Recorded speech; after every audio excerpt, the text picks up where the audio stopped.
It's the Fulhamish podcast, your independent voice of Fulham FC. My name is George Cooper and welcome to the show. Well, that's it, folks. The dream is over, the curtain has fallen, and Fulham's flirtation with the Europa Conference League has officially come to an anticlimactic end. Today, we're going to sift through remains of Saturday's heartbreaking 3-1 defeat at Everton.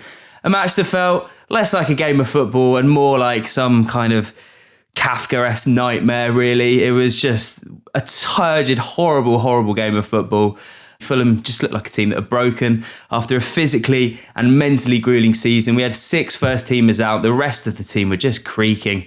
We were rattling and clanging, a bit like my Honda Jazz, desperately trying to make it to its MOT. We'll unpack what went wrong, who went missing, but also try and find some positives. Let's not forget, perspective is really important during moments like this. We're not making Europe, but next week we could stop Brentford doing just that. So let's cling on to that small beacon of hope, if nothing else. Wouldn't that be sweet? Joining me today is Mr. Avais Malik. How you doing, mate? I'm very well, George. I was watching the second half of that game yesterday thinking, are we just a bunch of masochists just watching ourselves get more and more upset with like these 11, 18 players just deciding how we feel for the rest of the week? And yeah, I'm glad that we didn't record this. As Dan was saying off air, I'm glad we didn't record this last night. I think it's good that we recorded this on a Sunday to really put some perspective on what was a horrible day. Yeah, exactly. The dust has settled. We've got a bit more measured, I would say. We had a little pre-chat before coming into it, which we'll come into. But I just think ultimately we just have to put our hands up and say Fulham just don't deserve Europe this year. And I think that it's really hard to come to terms with that, and it's hard to reach that point because we've been dreaming about it for so long and talking, will we, won't we? But we've just had so many chances in this run-up, and ultimately, we just don't deserve it, I think. That's all it comes down to. We're also joined by Dan Cook. How are you doing, mate? Hi, Kipps. Yeah, not doing too bad. I guess one thing I'll say is if it was any team, at least it's Everton. I feel like I've got nothing against Everton. I don't know. There's something about the Fulham and Everton fan bases. I think we've got a similar level of masochism within ourselves. Of like, we are so used to turning up every week and seeing shite that when it goes wrong, you sort of feel for the other one. Like when we win at Goodison, like when Dan James scored at Goodison to win us a game there, I think we were slightly embarrassed by that. And likewise, I think Everton fans were like, we don't know what happened, but go Everton. So you know what? Like if it was anyone, at least it's them. At least it's them.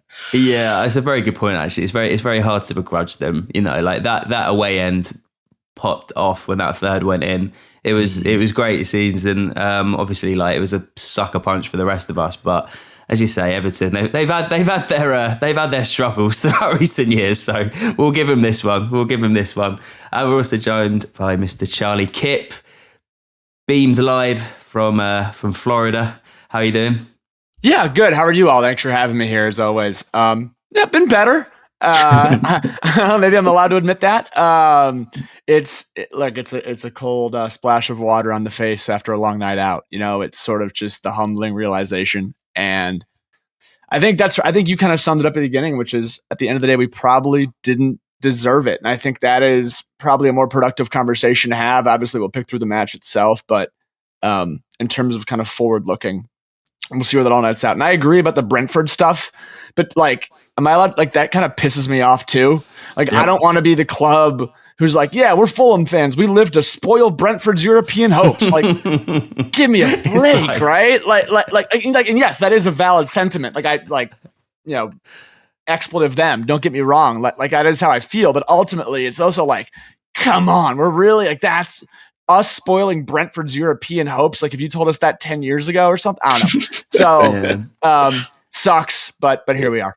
It's like we win in the most minor way possible. It's like it's not the state of affairs. It's not what we wanted, but you got to take your wins somewhere at this stage, you know. But it's sad. I know what you mean because like that it's the very sort of sentiment that we can imagine them saying about us. And now I've just said it, but you know I stand by it. I'll be absolutely loving it if we were to do it. But anyway, enough about them. Agreed. Dan, the game. Oh, actually, 3-word reviews. Kippo, would you mind doing some 3-word reviews? I bet that was a laugh sifting through those.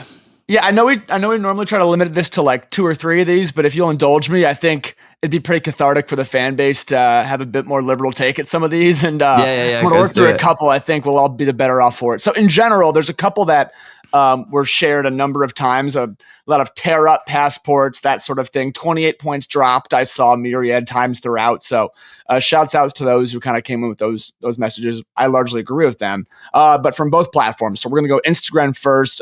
Don't Drop Fred said, fantastic Spurs impression, which I thought was quite good. Don the Quail had Praying for Palace, which talk about that change of mindset for all of us. Samuel Stone had End is Njai. Or Ndiaye, which I thought was a little bit of good wordplay there. And from Twitter, Fulham Fan News had Give Godo Games, which I definitely want to come on to. Rick Cardis, We Shouldn't Dream. Apologies, Jack Kelly. Fulham Hong Kong, Didn't Deserve Europe. And then some other fruitier ones that we'll save for another time. But yeah, I think that kind of sums it up, right? Give us one fruity one, please, Kippo. I'm dying to. Shit fucking wankers. So glad I asked. I'm so glad I asked. Do we need to debate the name of the podcast at the end? I think we've already picked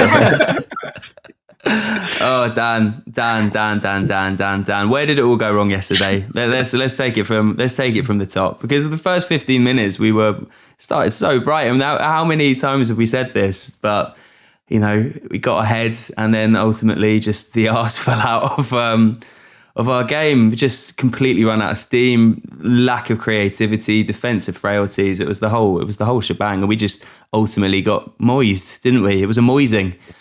We were really playing the hits yesterday, and not in a good way. It was probably where we went wrong was the fact that we scored first. Like, this seems to be a bizarre issue, and I don't know. There are many teams in history who have complained about the fact that they're good at getting it ahead in games early on, but that first 50 minutes, you're right, was pretty good. I was a bit concerned about Everton's sort of transitional threat. They looked pretty dangerous, but we quashed it fairly well. Deserved to go 1-0 up, I would say. We were looking pretty good, and then it's just. I was debating this yesterday with Pritesh, the guy sitting next to me, and I think it's a player issue rather than a management issue, but it just looks like we take our foot off the gas when we go 1-0 up. It looks like we've got a load of players whose whole premise is having like cool heads, being calm, composed players. And we sort of go 1-0 up and they're like, right, foot on the ball. This is what you do. You take the 1-0 lead into half time. That's how you play football. And I don't see Marco Silva as that sort of manager. He always has felt like someone who really goes for it. Like, let's get 2, let's get 3. But we didn't look like we were trying to score a second in that first half. We really tailed off. We let Everton back into it, and then it's just such a stupid goal, and I hated it because where that goal comes from is obviously initially the chance for Alcaraz that Leno saves. And I turned to Ellie and I was like, that's the exact sort of stupid goal we would concede after being totally dominant for an entire half and just throw the whole thing away. And then lo and behold, long throw-in comes in and we transpire to do it anyway. A stupider goal. Yeah, just even worse. Like, and that's where we're not. And then from then, like the second half, like it just didn't happen, right? Like it just did not go. It did not work. As you said, like the mileage on this car that is Fulham's 24-25 season is through the roof. And I think we're at the point now where it's a bit of a write-off, isn't it? We're pushing it from behind. All of our hands on the back of that car, pushing it. It really turns this season stops being a how can we fix the car and make it go again to shit. I think we need to buy a new one. Yeah. Dan, what was frustrating about that goal though was also the mix-up between Tete and Pereira that led to the throw-in, which was so farcical because between them they had maybe 3 or 4 seconds to decide between them who would do it, and they both were hesitant. And then Pereira lucky not to give away a penalty, let alone get it out for a throw. And Anderson was rollicking the both because it happened where I sit in Riverside high up. I could see Anderson's viewpoint, and he just shouted the crap out of both of them, like, focus. Ultimately, focus. But what are you doing? Especially with it being like the 44th, 45th minute. And as you say, like the calamity that led to that afterwards was just, as you say, typical Fulham, a concession of goals. Just you can't describe. If you wanted to describe how Fulham let in crap goals, just watch that. That one happens almost every other week. Yeah, it was really frustrating. Also, like, we have Harry Wilson had a really decent effort saved by Pickford just before that, and we had a few chances that you just feel like if we had have got that second goal before half time, then we win that game comfortably. And David Moyes even said it in his post-match interview. He said that we really rode our luck towards the end of the second half, and if Fulham had scored, then that probably would have been it for us. And it's just like, it was just, so many opportunities to get rid of it. I know Decore was sort of making himself a nuisance, and then the deflection off Andreas. It was just like, just before half time, terrible time to concede. Anyway, before we go into the misery that was the second half, there was a glimmer of hope from Fulham. It was a really good goal from Raul Jimenez, Charlie. I think, incredible header, powerfully charged down, and it was just a really good centre forwards goal. But all credit to Emil Smith-Rowe for this one, who does fabulously in the build up and puts it on a plate for him, really. Agree with every syllable you just said, Coops. It's a little annoying. I like how let's come on to one Fulham's positive moment. I'll start with, it's really annoying. It kind of sums up the mindset. But let me defend myself for a moment. So this feels like the kind of goal that when Raul is your striker, and particularly you don't have Muniz in the squad, like these are the kind of, and look, we did score it, so here I can't bitch and whine too heavily, but ultimately it's frustrating that we haven't scored more goals of this ilk. Because it feels like the kind of goal that we are, at least in our current iteration, in the high mileage vehicle, which I'm going to steal that analogy. I love it. But, it is just like, it's putting a high ball. Like, I just can't, and I realize we crossed the ball a lot, but I think kind of that high looping cross into a dangerous area is what Raul thrived on really his whole career. This isn't like some revelation. He hasn't changed his game. He hasn't become some brand new player. So I think, it is a ton of credit to ESR. I think, he understandably came into a lot of criticism throughout the season, but I love the way he played, at least again. Like, they all looked good in that his first 20 minutes or so. And it was good encapsulation of that, but really it's only for me looking at this with all kind of a negative prism, which I can't help, and forgive me. To me, it's just a reminder of like, why wasn't there more of that? And again, not even in the Everton match, just over the last 90 days or so, it feels like if you're going to be having Raul Jimenez as your target man, and we should know how to play with the target man. We've done it for the better part of a decade. Those are the kind of goals you should be looking to set up more of. So happy, deserved is the one thing I would really say about it too. Is it's at least not like it affected the end outcome, but it was a complete reflection of really the first 30 minutes on the balance of play. Should have been some good opportunities, but we'll take what we can get, I guess. Yeah, I mean, it's just that is the real takeaway from that first half, is that we should have made it. Extended our lead. Avais, Pickford pulled off some really, really decent saves. And there was that one in particular from Harry Wilson. It was a really smart effort from him where he caught Pickford off his line and tried to lob him. Pickford manages to scramble and makes a good save. But I don't know, it was maybe a tale of two goalkeepers in some way, in that Pickford had a great game and our usually Mr. Reliable between the sticks unfortunately didn't yesterday.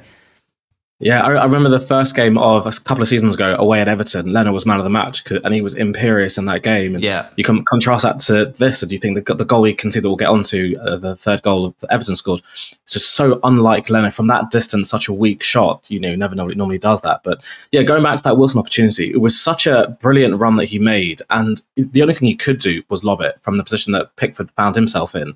And I was talking to the guys next to me when he did. I didn't think Wilson could do even any more, really, with trying to elevate it over him. Maybe obviously loft a bit higher, but who am I to say you should have done better with such a brilliant opportunity? I could have scored that one. Yeah, quite easy. My eyes closed. But yeah, it was a fantastic save. And what really, talking about negativity, Charlie, what really annoyed me about that save was that Pickford then milked it by just lying on the floor for like 2 minutes. It's like, what are you trying to draw attention to yourself? Like, he's not known for theatrics, is he? That's not really his stock and trade, right? I will say it looked like he landed pretty. I mean, I don't know. I was in a really. It looked like he could have been winded. Another thing, I mean, I'm a Jordan Pickford fan. I think I love him for England. I think he's a real like Premier League character. I quite enjoyed when the hammy end was singing he's only got little arms as he came for the second half, and all credit to him, he laughs it off and applauds the away end, and I just think fair play. Like he's He's a likable character. You got to give it to him. It's a good way to neutralise that kind of like beef towards him, isn't it? It makes it part of the camaraderie of playing away games. He must hear it all the time. He hears it at home games, probably from the away fans, let alone when he goes away. So, fair play to him. He is a good keeper. It's annoying that he was on form for that particular moment. But I was also going to say what was so weird about that first half. Just quickly going back to it, was from the moment that we switched off and stopped playing when we scored, the atmosphere of the stadium completely went flat as well. Like nothing really happened for a good 15-20 minutes. It was so weird because in that moment, Everton weren't exactly sharp. They were sloppy, but were getting back into the game. And as everyone's would say, had we scored then, and I'm just reflecting and like wishing that we had that one player like Emil Smith Rowe, like times two, who would just take the game by the scruff of the neck and just drive us forward and put the pressure on. And it was just so lackadaisical that the goal that we conceded at the end of the first half was just inevitable, and then it led to the disaster class that was the second half. Yeah, Dan, let's come on to the Keane goal, the header. So Dwight McNeil corner. Keane sort of loses his man. I think it's Andreas Pereira's supposed to be marking him, but to have a man of Keane's stature unmarked at the back post from a set piece is now the fourth set piece goal we've conceded. We've conceded 4 set piece goals in 4 games, right?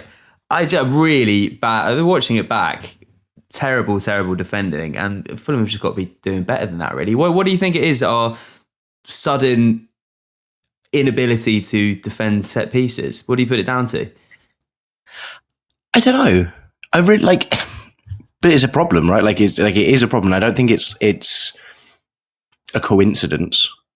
And Everton, I think, could have scored more from set pieces yesterday. I thought pretty much every corner they took, every long throw they took, it looked like we were going to concede from it. And I think you would probably argue that their first goal is a set piece goal as well.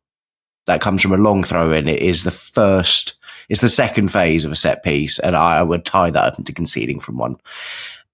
There's just doesn't seem to be the right focus, I would say, in terms of not in terms of like concentration, in terms of we seem to be putting players in the wrong place. That's what bothers me. It's like we've got this system of everyone knows where they should be, but there is no reaction to what the opposition then do. And I think Brighton away was a great example of this. We shipped all of our tall players to the front post to deal with the free kick. Brighton put all of their tall players at the back post, and we didn't react. We were just like, this feels fine. And this is a very similar thing. Why is Andreas Pereira the person who's competing with Michael Keane?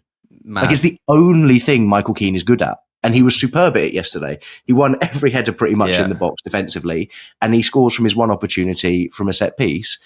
Why is it Andreas Pereira? It's like, whilst you can say it's kind of his fault, it just isn't. That's like a structural team issue of like, that's Joachim Andersen's job, just by default.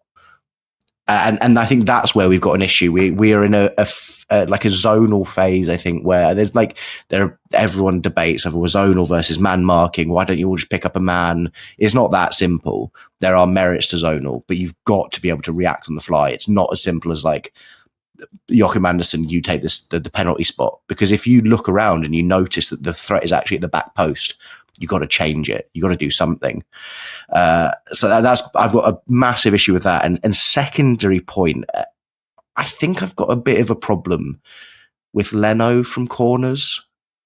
I feel like we concede chances from headers that come from in and around the 6-yard box where a really confident, strong goalkeeper is able to come and claim them. And what we see quite frequently is Leno pinned to his goal line by a defender, and he sort of tries to use it as a mechanism to win a free kick, as opposed to get rid of that attacker and come out and claim the ball. And I think that's like, it makes such a difference when you have a goalkeeper who's able just to come through bodies, gather the ball from a corner and just chill everything out. And I think it's probably, I love Bernd. I think he's the best keeper we've had in a very, very long time. Yeah, he had a bit of a poor game yesterday, but I think it's his biggest deficiency is probably his commanding of his area from set pieces.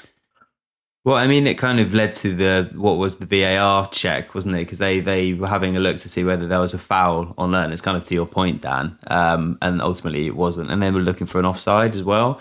I mean, I watched the highlights back. I was listening to Gentleman Jim's commentary, and both him and Jamie were convinced that it was going to get chalked off. And the check happened for a long time. It looked as though, I don't know who it was. I think it was Mikolenko, was it, in an offside position? But anyway, it stood.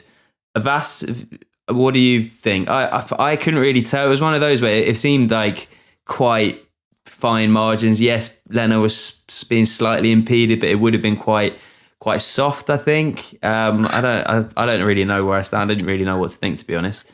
I totally agree. I watched it from the highlights that are available, and I couldn't pick exactly the problem that Leno seemed to have. I think there was a player from Everton that was backing up and bumped into Leno as the ball was coming over.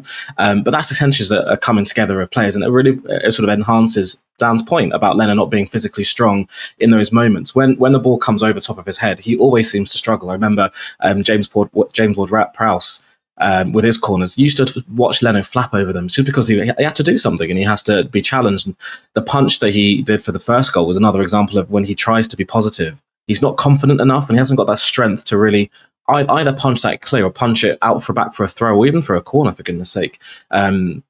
Let alone catch it. And Dan, again, absolutely spot on. I was going to say exactly the same thing about Leno.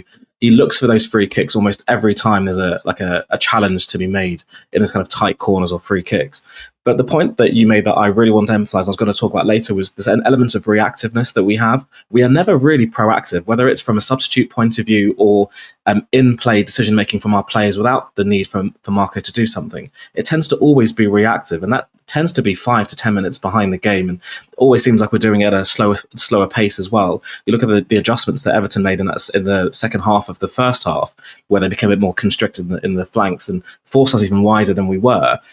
We didn't really seem to adjust, and we don't tend to do that in games. And in those corners, I don't ever really feel confident that we're going to not concede because we have that set structure of zonal marking, and you don't really see them communicate amongst themselves of like, well, actually you go over there instead because that guy's 6'4". It tends to be like, I'm meant to be here, you go over there.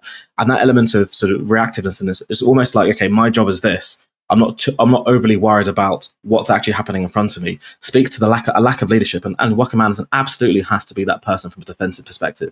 But we don't generally have that. We don't have like a really strong leader, and I think that told in the second half as well. When even with that second goal went in, we were asleep for the third, which happened 60, 90 seconds later, and it just highlights so many of the issues that I think mentality wise that we seem to be lacking at the moment. It's interesting. I'm going to piggyback off your point of and again, we're getting further and further away from the original question. My other quick point on Leno is it gets back to like the lack of strategy or seeming lack of strategy around set pieces, which is like, I even wonder if he's instructed to stay kind of heels on the goal line. Like, I hope not. That seems like a really dumb strategy. I don't, the coaching staff has forgotten more about football than I'll ever learn. But admittedly, it's puzzling to me because I agree, it's time and time and time again. It's not a one-off. But in terms of mentality, a point I remember we were having in the first half of the season, or maybe even like the first month of the season, was like, so who's the captain?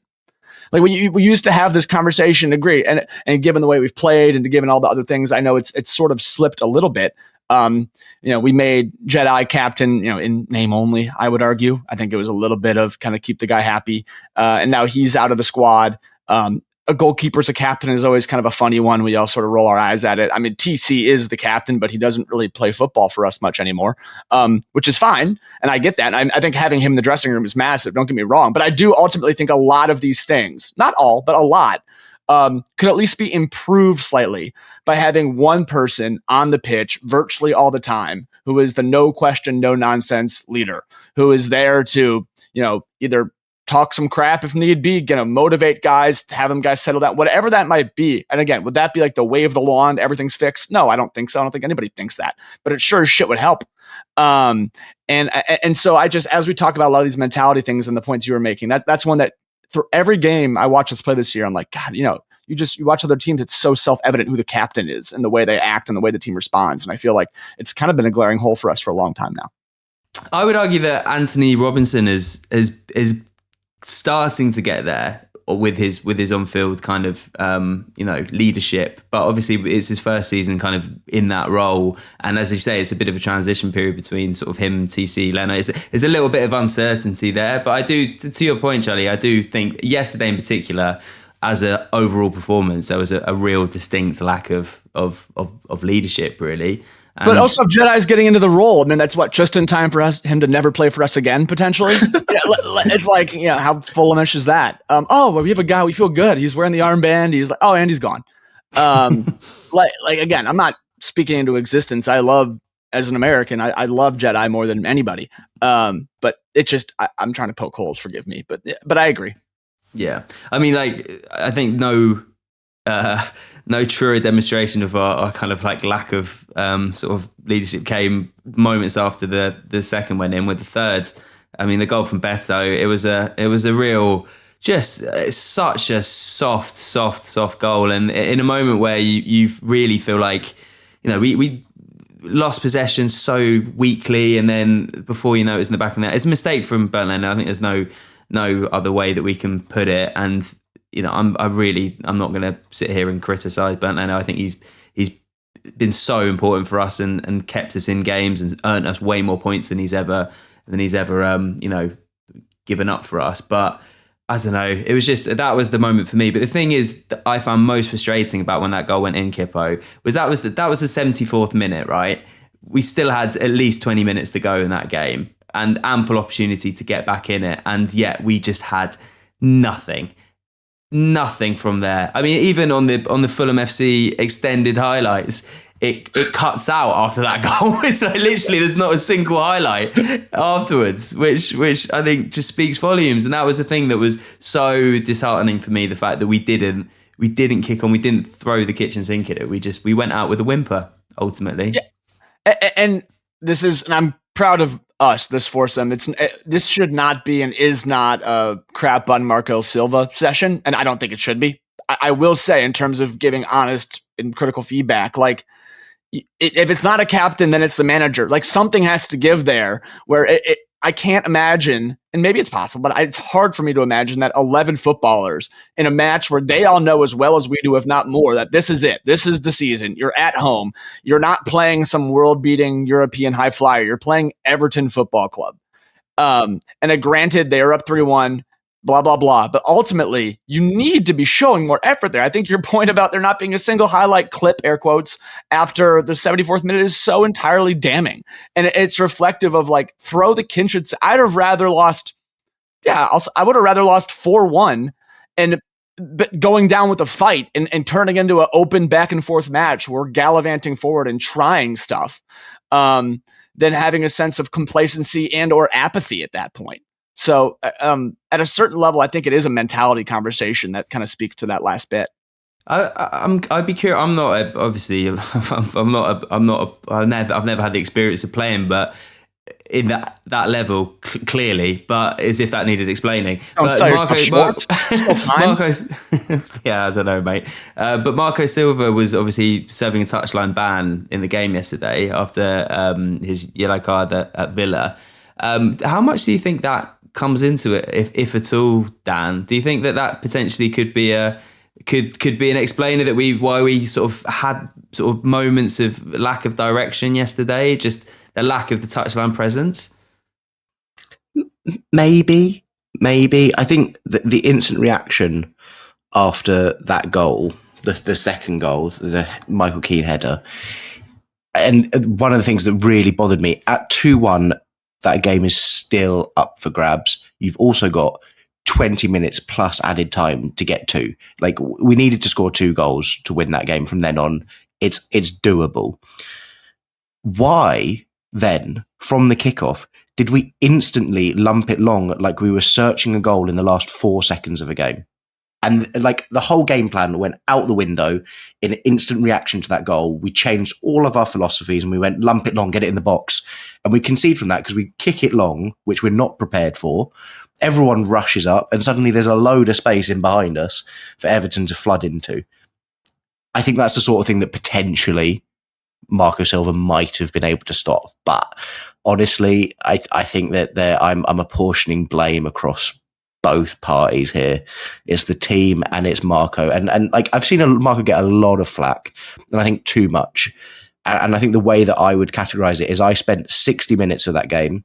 No, actually, I tell a lie. I spent 25 minutes of that game, let's say after Fulham went up, and then the first sort of 20 minutes after half time, repeatedly calling Fulham idiots. Like, I've never used the word idiot so many times. It was just moment after moment of stupid decisions, bad bits of play, wrong choices. And that's not on Marco Silva, right? Like, there's only so much you can dictate. As Avais said for the first goal, how on earth does Marco Silva stop Andreas Pereira and Kenny Tete leaving a ball to run free in the penalty area?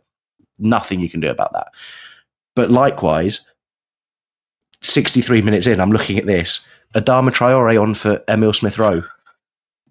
Makes no sense. Especially when he's doing so well, like for him. Yeah. Yeah, I thought Emile was playing fine. He had a good first half. He faded out a bit, but that's not the sub. That was not the sub, and I don't think there was anyone in the ground when that happened that was like, yeah, that's gonna pull this in our favour. Similarly, then two goals down, Kearney on for Pereira, Willian on for Harry Wilson. Like, what are we doing? Yeah, that was.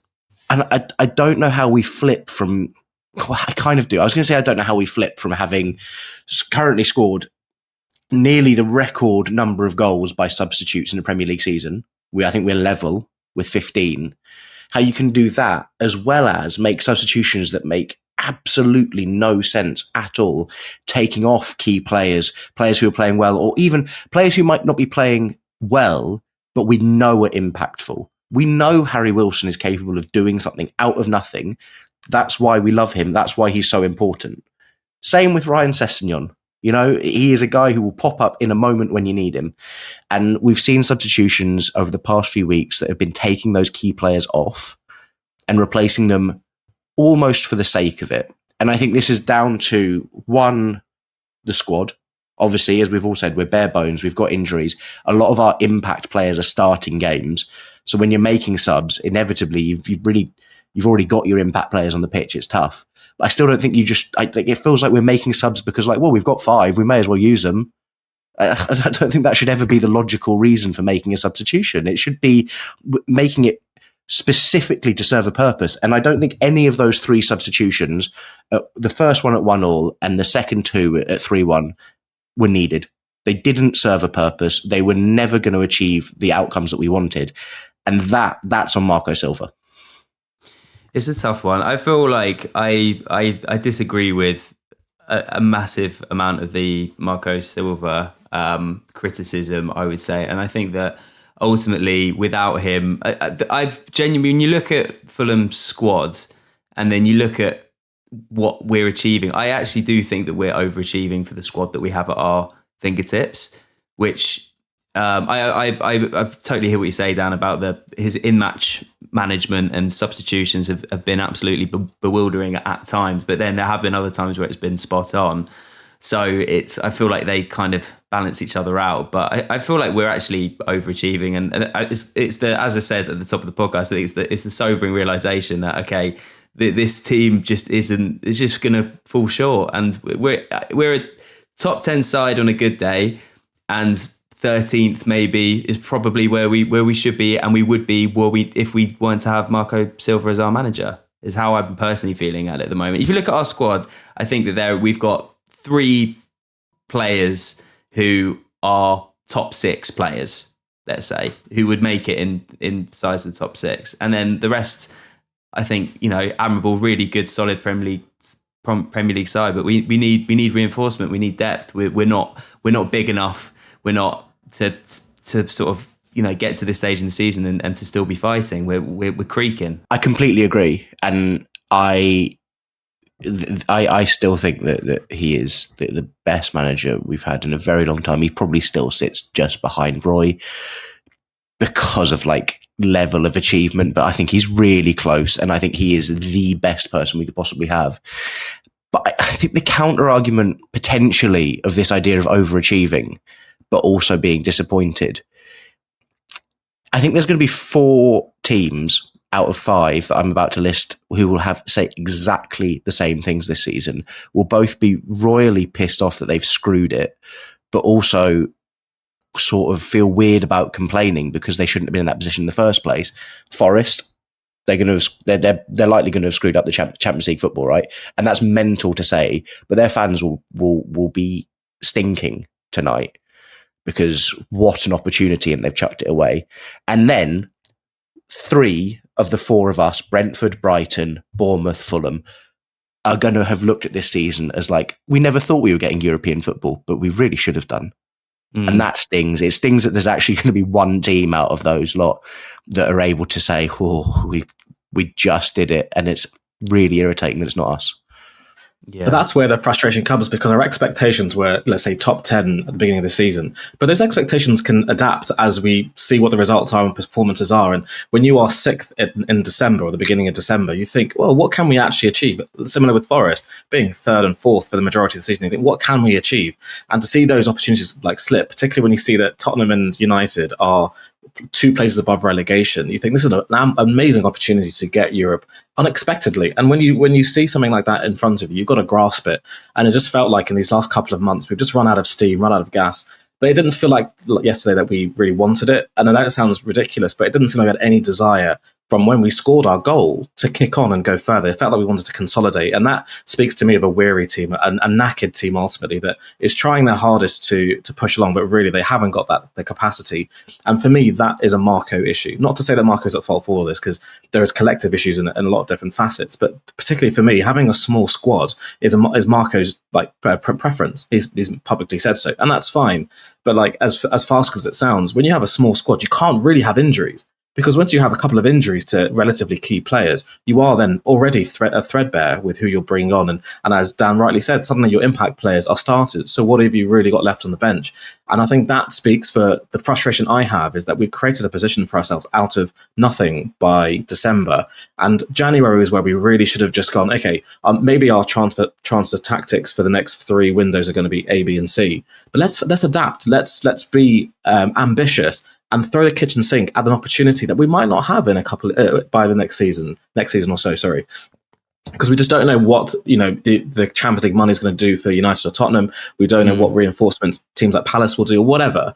But the opportunity that we had was right in front of us. And although the reflection on perspective we were rubbish 5 years ago was such that we should be grateful for what Marco's done, and I don't think anyone's dismissing that. But when you have such a big opportunity in front of you, you've got to grasp for it, not just sort of settle on, oh, well, we're little Fulham, we're not meant to be there.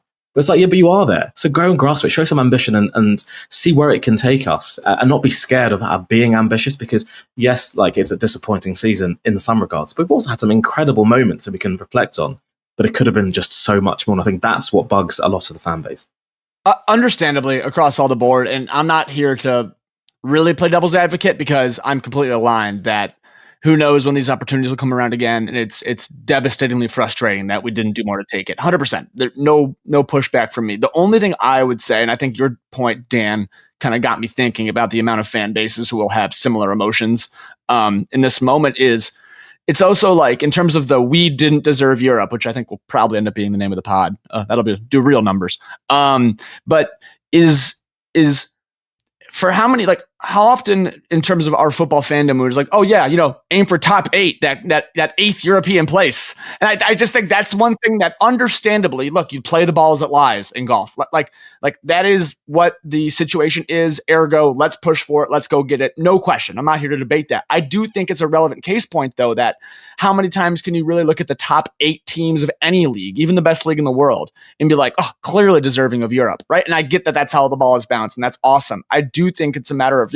however many years ago, the Champions League was just that, right? It was one team back in the day from any given league. I mean, we're talking way back in the day, admittedly, but still, the principle stands that through the expansion of football, and now with the Club World Cup this summer, everyone wants to make more money. And these things are great. There are more things to watch. There are more opportunities. I'm generally in favor of them, with some exceptions.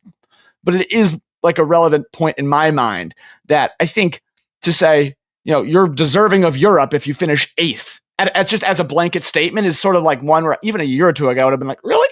8th? So that's one. Look, I'm just trying to kind of self-realize and kind of walk through the own level of perspective I'm trying to put on myself and on the moment. But again, doesn't make it any less frustrating. I just feel like it's something that's bears keeping in mind. But to add to that as well, though, because our squad is so small, if we were to get Europe, we've got a hell of a lot of work to do to be ready for it and to manage a decent league performance as well. So there is the devil advocate of, are we really ready for Europe? And I think that's a really viable concern as well, is that whoever it is of the teams that Dan mentioned, like Brighton, Brentford, whoever gets Europe, they've got a hell of a lot of work to do in order to be sustainable in the league and in Europe and the FA Cup, Carabao Cup. There's a lot to be done. And like Jack Collins said on Thursday, is that 6 or 7 more games would have really annihilated this squad. And we barely got through, 43 with the Cups. So there is some element of a silver lining. It's just that for me, when it comes to ambition and perspective, I'm always someone who's going to go on the side of ambition, because your history makes you, but your ambition will take you further. And I just think that, this is going to be a what-if season from my perspective, as much as those moments are incredible. It's just go and grasp it. It doesn't feel like we have a player that does that for us. Oh, we've got some more sort of existential questions relating to where Fulham lies as a football club coming up in the second half. But I just think that one the point that I'd like to end on for this half is that, we're looking at this season as a massive missed opportunity, what if, yada, yada, yada. But I've got every faith in Marco Silva that with some smart reinforcements, if we keep hold of key players, we rally in the summer. And I see absolutely no reason why we can't push again. And I think we'd arguably be in a stronger position to do so, having come so close. We know where our weaknesses are. We know the areas that we need to fix. And if it's 7 spots next year, I don't see that as an insurmountable thing. I feel like we can do it. I really do. And I feel like we've got Marco Silva realistically for another year. And I think that if we don't make Europe next year with Marco, then I think that will be the final season that we have him as our manager. But I think that his statement of intent, him staying, committing his future to us in the way that he did earlier in the week, should really give us hope for next year. And I feel like we can do it.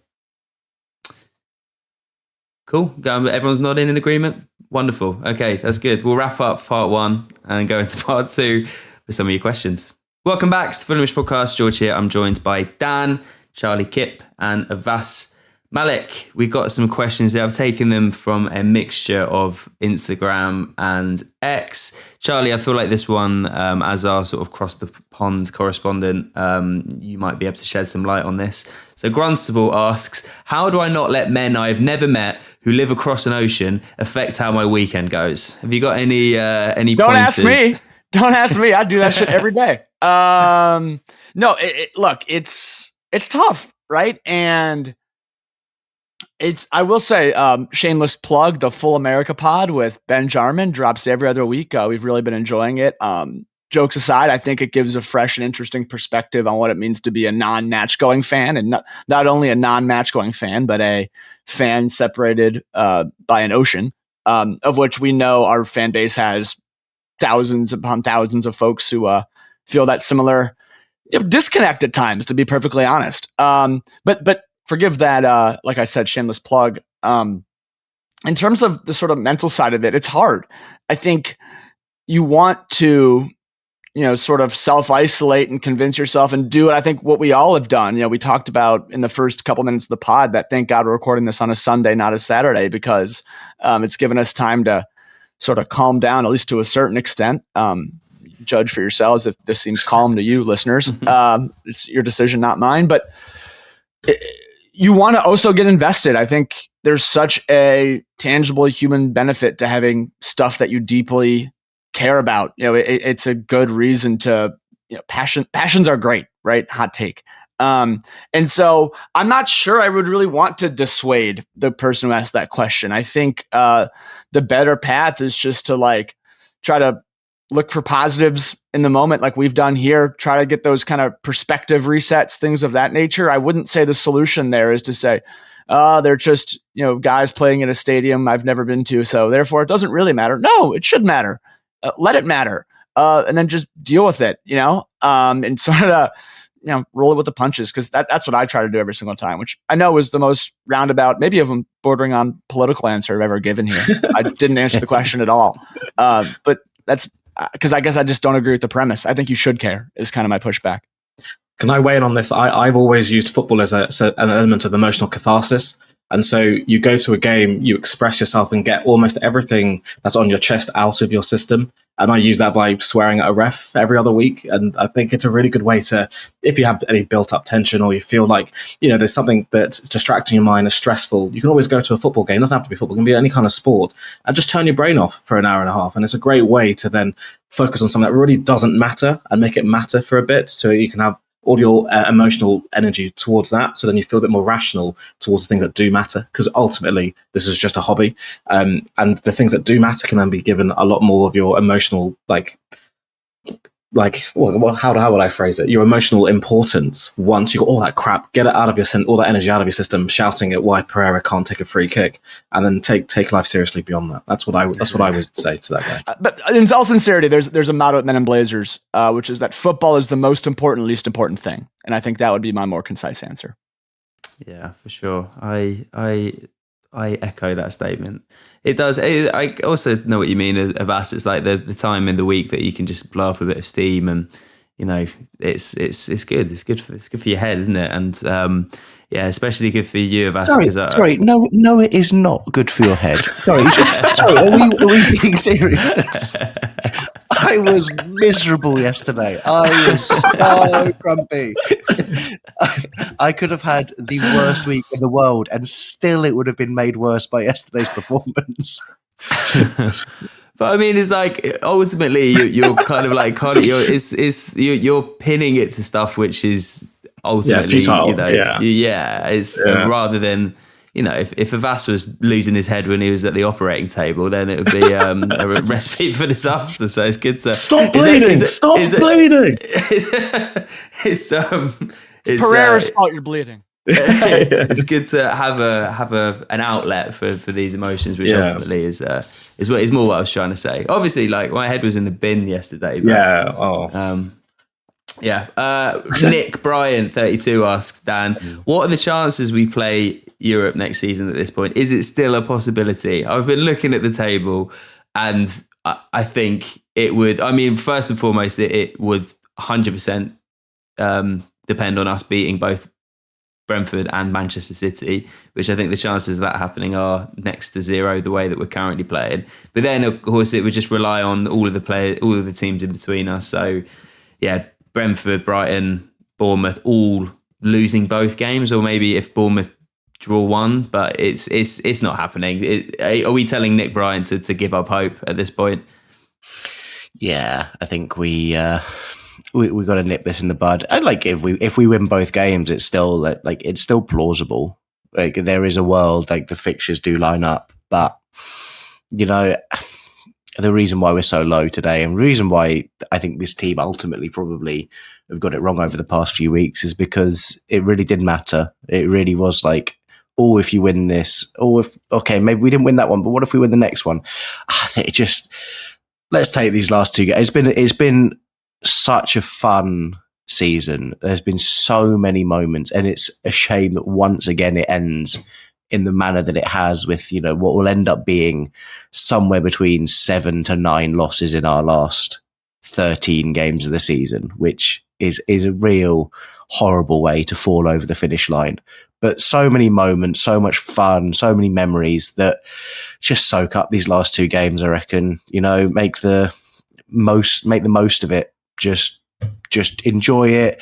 I remember last year walking away from the ground from the final day of the season and thinking, I'll remember this one. And I think we do the same thing this year. Just let's let it go.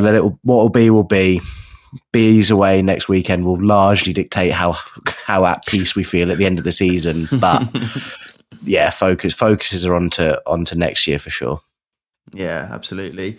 Avais got a question here, which is quite a fun discussion. Gleachy asks, better chance happening in the future. Fulham FC make it. We'll rephrase it. So, like, what will happen first? Fulham make Europe, or England win a World Cup? What do we think? Oh, I mean, to be fair, England have got to 2 Euros finals in the last 2 Euros, so they are progressing pretty well. But I think we're also knocking on the door. So don't ask Don Betts, because he'll want England to get the World Cup before Fulham get Europe. But I'm fully in the Fulham get Europe campaign, because it means the next season I can explain to my wife that I'm going to Wi-Fi code on a Thursday evening, rather than being home with my newborn baby. Priorities, I love it. Priorities, Wi-Fi yeah. code. I've never heard that. I don't know. I love England football as well. I mean, I'm not hugely passionate, but I care a lot about how they do. They are progressing well. They've got a good sense of youth coming through. But Fulham could have really easily got it this season. So ultimately, I'd probably say that Fulham are more likely to get it than England. It's a tough one, but yeah. I'd say for me personally, I used to think about whether, and Charlie and Fulham America probably reflect on this more, is when would my NFL team win a Super Bowl compared to Fulham doing something like winning an FA Cup? That's the kind of debate that I would probably have more of. So either way, Fulham's the team I prefer, and I expect to push on the door. And as we're saying, get a good summer in us. Who knows what the next season will bring? Who's your NFL team of us? I'm a Niners fan. So we should have won. We should have won a few. Not to. I mean, I should go on Full America and talk about it, but we should have won a few by now. But we'll see. We'll see what the season brings for them as well. Leeds ownership group for over there for the Niners. Yeah, it's a real shame, that, isn't it? It's a real shame. Yeah. Taking on that question from a USMNT perspective, neither to both. Just no. Is sort of my simple. Nope. It's like when you shake the magic 8 ball. It's like signs point to no. It's like, oh, cool. Glad I got that decision out of the way. All right, that's enough NFL international football chat for this podcast. All good. Dan, Ram77 asks, as fans, are we doing enough to improve the atmosphere? Yesterday it was awful. It was pretty flat yesterday, especially second half. And in a game with such stature, we it's all very well and good us sitting here saying, we needed more from the players at that moment in time, but were we as fans giving the players enough to inspire them to a victory? I would argue perhaps not.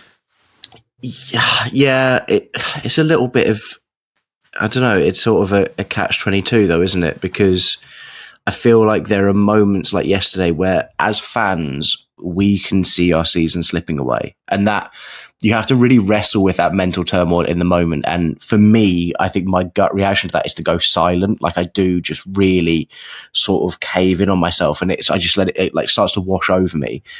But Fulham needed to do something yesterday in that second half to generate some atmosphere. But the catch-22 is that probably the team needed some atmosphere to do something. And it's just like in that moment, the egg. It really was. We were just stuck in a spot where the game was flat, so the fans were flat, and we just couldn't get out of it. And I think there are loads of conversations we can have about how you improve the atmosphere at Fulham, and a lot of them, centre around ticket prices and stopping treating fans like fans and treating them like customers, and all of these things that we've said many, many times and are probably better for a different pod. And so there is an issue. There absolutely is, but I don't actually think it would have made a difference yesterday. I would say that we started off really well, though. I thought as fans, we were really good for the first 20 minutes up until we scored. And even beyond that, I thought we were good. And it just seemed to die down as we saw less on the pitch. And I think at that stage, it's the players' responsibility to give us a reason to make some more noise again. We were missing like a Plenia late tackle. That kind of thing would have just made us just go into raptures again. And it just, nothing happened. I mean, that lob by Harry would have got us to that point again, but just nothing happened. And it's hard to cheer up a crowd when there's nothing to sing about. But I was going to mention this a bit later. Joe Sampson had a really interesting conversation with someone on Twitter about how many away fans there were again in the P2, P3 blocks. I think that also speaks to the lack of atmosphere. It's the easy accessibility of away fans getting these home tickets, and it just dilutes the atmosphere as much as all the ticket price and everything else Dan said. I think that's another part that needs to be improved quite significantly as well. Were the Everton fans in particularly good voice yesterday? Dumb question potentially as someone, but just watching on TV, there's things you notice, and as a person who never goes, like it felt to me like to the point where it was like notable as a television consumer. It was like, ooh, particularly loud away end. I don't know. Maybe I might have misread that one completely. Do you know what though, Kippo? Like, I am absolutely not going to pipe up when Everton are singing Spirit of the Blues because, it's such a good song. It's really good. What a superb club song it is. Me and my nephew have it such a love going up to Goodison just to hear it just before kickoff. I'm not intervening when that plays. It's an absolute banger. But to answer your question, in that second half, they were very good. They were having, we've all been like Fulham fans. We've been there. The game meant nothing, so actually, you may as well have fun. And whereas for us, it meant everything, and it really just we started to fall into our own sludge of depression. On that Z note, car is also a banger.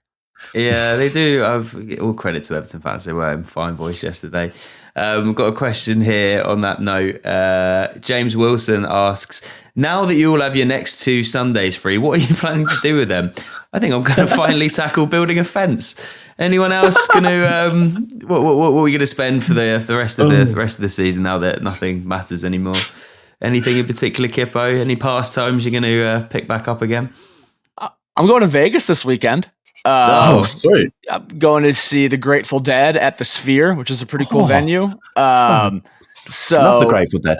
Yeah. Man. Oh, let's go. I guess I was curious how big they were over there. But no, that is very much on my plan. So what's nice is I was concerned. The problem is it's Brentford, right? Like any other time, because that's also Pacific time. Again, forgive the full America diversion. But so I live on the East Coast, obviously. So we're talking about a 5-hour difference in terms of morning kickoffs. Pacific time is an 8-hour difference. So for example, like I believe the Newcastle Chelsea game this morning, Sunday, was a 4 a.m. local time kickoff in Vegas/LA. So we'll see. I'll probably wake up because it's Brentford. But now it's a decision. Like had we beaten Everton, it would have been a no-brainer. Set the alarm, call it early night. But we'll see how it goes. But yeah, no, it's time to do some activities, I guess, for everybody. Yeah, I'm just imagine like Kippo drowning his sorrows in Vegas after we miss out. You know, just imagine you like slumped over a blackjack table with a scotch on the rocks, just sort of like mumbling to passing strangers, like I should be going to Bratislava next year. The good news is we don't have to miss out on Europe for me to do that anyway. So I can promise you. I genuinely think I might have a worse answer than watching Fulham, which is the fact that I'm doing management accountancy exams at the moment, and that culminates on the Friday before Manchester City on the last day of the season. So, like, if anyone sees me on the Sunday after the game, I will be in some state in both sort of celebrating the end of the season and also the end of my exams. But for anyone who likes cricket, the cricket season's back as well, so that does help.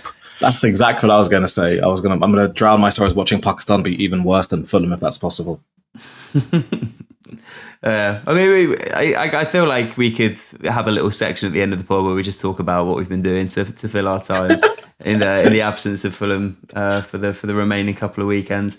We got a question here of asking us, just chuck this one to you from Fulham Fan News, who says less of a question, but it's time to give Goddo, King, and Osmond to a lesser extent some minutes now that they've to give them experience ahead of a new season. Goddo was a real breath of fresh air when he came on, direct, pacey, and trickery. He was always trying to create something. I did think he looked very good. I thought Josh King as well has always looked good. Do you feel like we'll see them introduced for these remaining 2 games? It would be nice, but I personally can't see it happening. If it hasn't happened up until now, it's probably not going to happen. But it's a shame, I think, because Goddo did look really good yesterday. Over the years, I've often thought about the youth players playing in games which don't mean anything. And for the last yo-yo era, when we were in the yo-yo era of our livelihoods, we couldn't play them because games mattered up until the end of the season. But we're finally in the season where we've got some youth players who are knocking on the door, and we haven't got anything to play for now. So absolutely, this is the time you do play those kids. And definitely Josh King should be a lot more involved than he has been over recent times. And whether that's contract disputes or otherwise, he's got to be involved. And I think Osman's earned the right to be on the bench. I'm not sure what the purpose of Vinny is on the bench when he's not even coming on when we're chasing a game 2 goals down. And Goddo is an interesting one because he did look tricky. He did look busy, but I don't necessarily buy into him being Premier League quality quite yet, if at all. And I do feel like he probably is owed to like a championship level loan next season to really see what he's made of. But I do agree. I think this is a time when you experiment a bit. You work out what next season can bring, what other systems you can play. Because I think the biggest work that Marco has, from my perspective, is I think he needs to bring the best out of ESR. And I think this is these next 2 weeks experiment. What have you got to lose? Granted, of course, we're playing Brentford, so it makes it a bit more important not to lose. But this is the time to to look at next season, and I think Josh King ought to be at least part of that next season. Yeah, Josh King's the guy. Josh, this is serious. And I think, do you know what I think sets him apart from Martial Goddo, who I think is a good footballer? I don't think Goddo's arrogant enough. Josh King steps onto the pitch every time he plays for Fulham it's weird because if he played for an opposition side, you'd hate him. But he steps on with such a confidence in his own ability and an arrogance of I know I usually play under 21 stuff, but I'm good enough to do this as well. And he just comes on, he shows for the ball, he takes people on, he tries things out. And I think that really sets apart young footballers. I said it at the time of Harvey Elliott when he made his first appearances for Fulham, 15 years old.